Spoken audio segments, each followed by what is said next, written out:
Are you stuck with your training? Feeling like you're not making any progress due to injury, lack of flexibility, poor strength, or just hit a wall? Then end range training is for you.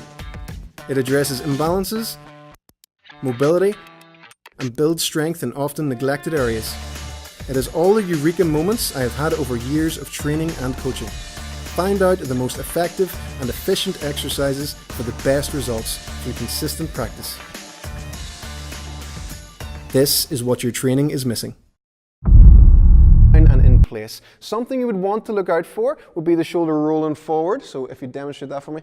So basically let your shoulders roll forward. You can get a bit more height, but you're not going to get that feeling in the lats. So you're really looking to feel everything in your lat in this position. Far out as you can, making sure to keep the belly nice and tight. So tighten here a little bit more. That's it. And go again.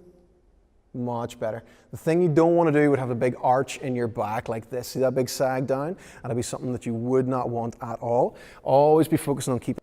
Walk yourself back out and get your feet set. You should know where your feet need to be whenever you are doing a back squat. From there, tighten everything in, breath in, tighten, and then squat down.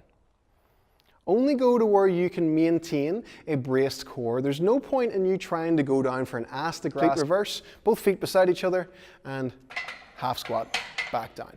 And that is your back squat.